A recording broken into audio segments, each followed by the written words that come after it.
La historia de la verdad.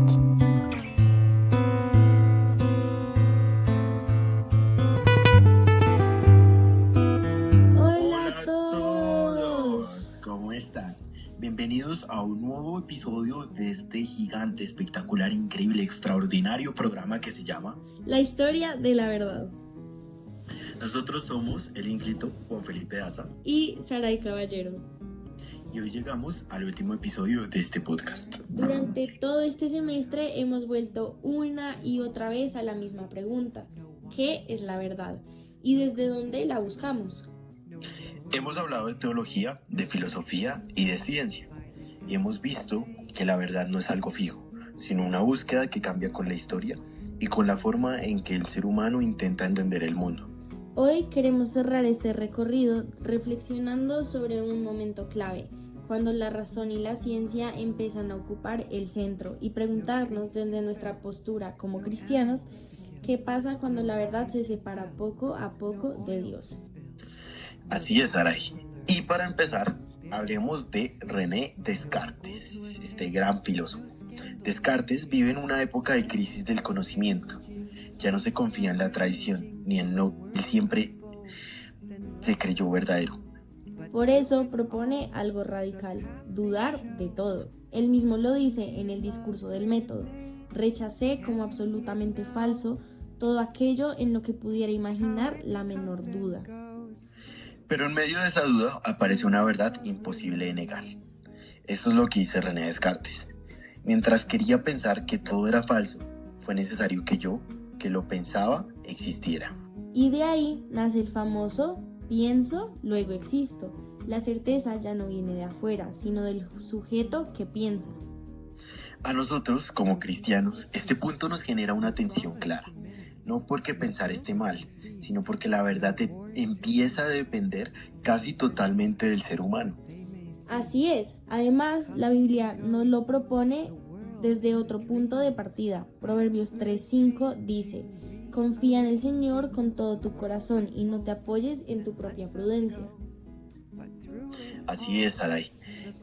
En base a esto podemos decir que pensar es necesario y significativo para el ser humano, pero la fe cristiana insiste en que la verdad no nace primero en nosotros, sino en aquel que nos creó, Dios. Y Jeremías 17:9 incluso advierte: engañoso es el corazón más que todas las cosas. Eso no significa dejar de pensar, sino reconocer que como seres humanos tenemos límites.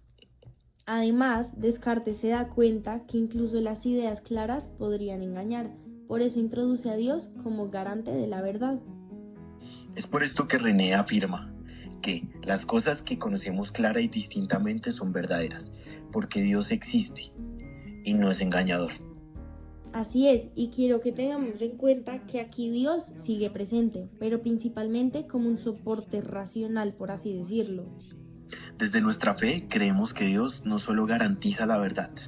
Jesús dice en Juan 14:6: yo soy el camino, la verdad y la vida. La verdad no es algo que se demuestra, es alguien que se conoce. Y eso es lo que cambia todo, porque la verdad no solo se entiende, también transforma. Así es, y para completar esta idea, quisiéramos resaltar otra postura que nos resulta muy cercana, la de Robert Boyle.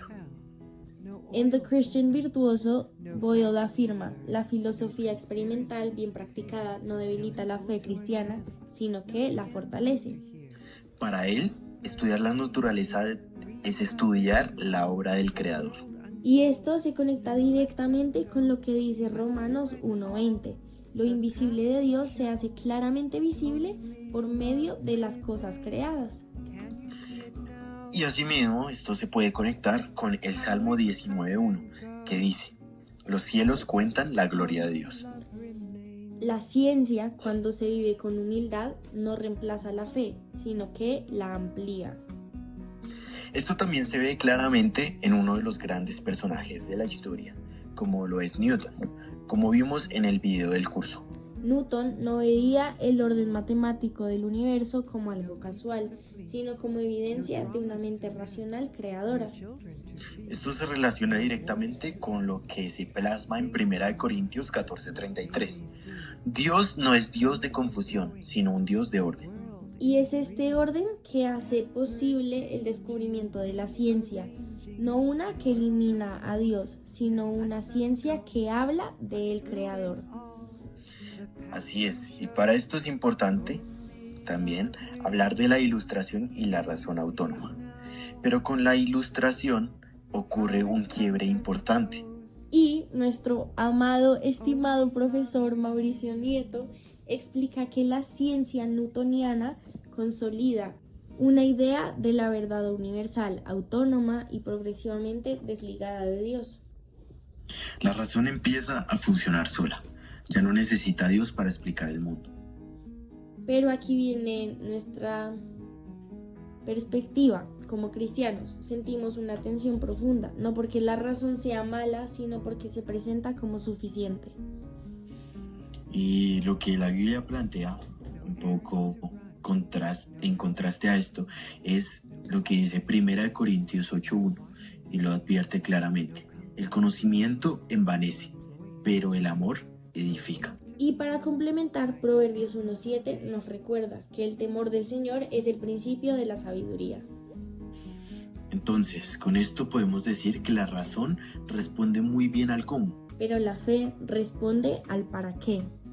Eclesiastés 1:14 lo dice sin ningún tipo de rodeos. Todo es vanidad. No porque el conocimiento no sirva, sino porque sin trascendencia puede quedarse vacío. Entonces, como cristianos, no vemos la razón y la fe como enemigas. Creemos firmemente que pensar es un regalo de Dios, pero no un sustituto de Dios. Entonces, por esto nosotros hablaremos y diremos lo que dice Santiago 1:5.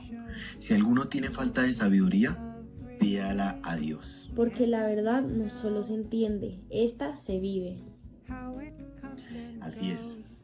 Tal vez la pregunta final no es solo ¿qué es la verdad?, sino si estamos dispuestos a dejarnos transformar por ella. Qué frase tan profunda. Entonces, gracias por acompañarnos en este último episodio de la historia de la verdad. Con esto nos despedimos. ¡Hasta la próxima!